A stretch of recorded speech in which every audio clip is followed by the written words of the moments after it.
বিশাল বড় খবর, শ্বেতার মায়ের ব্যাংক থেকে উধাও লক্ষাধিক টাকা। সম্পূর্ণ ভিডিও দেখতে অবশ্যই চ্যানেলটিকে সাবস্ক্রাইব করুন। বর্তমানে কোন গোপনে মন ভেসেছে সিরিয়ালে অভিনয় করছেন শ্বেতা ভট্টাচার্য। শ্বেতার বাড়িতেই ঘটে গেল এক বিরাট ঘটনা। শ্বেতার মায়ের ব্যাংক থেকে উধাও হলো লক্ষাধিক টাকা। শ্বেতা কি বললেন সবাইকে? বললেন, সাবধান হন, আপনার ব্যাংকও খালি হয়ে যেতে পারে। ফেসবুকে সবাইকে সাবধান করলেন শ্বেতা। কিভাবে শ্বেতার মায়ের ব্যাংক অ্যাকাউন্ট থেকে সব টাকা নিয়ে গেল।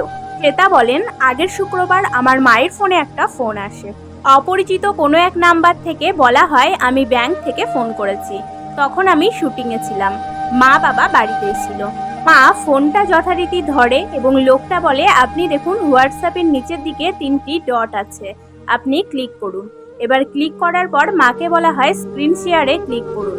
মা না বুঝে লোকটির সব কথা শুনে করতে থাকে। তারপর যথারীতি লোকটি মার ফোনের সব কিছুই দেখতে পায়। তারপর মাকে মেসেজ বক্সে যেতে বলে।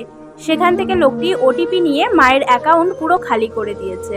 অ্যাকাউন্টে যা ছিল সব শেষ 1 মিনিটের মধ্যে। এই ঘটনায় মা খুব ভেঙে পড়েছে, অসুস্থ হয়ে পড়েছে। আর এই ঘটনা ঘটার পরে অভিনেত্রী ফেসবুকে একটি ভিডিও করেন। সেখানেই সবাইকে সাবধান হওয়ার কথা বলেন। অভিনেত্রী আরও বলেন যে যেই ঘটনাটা আমাদের সঙ্গে হয়েছে সেটা যেন আর কারোর সঙ্গে না ঘটে, সেই জন্যই এই ভিডিও করা।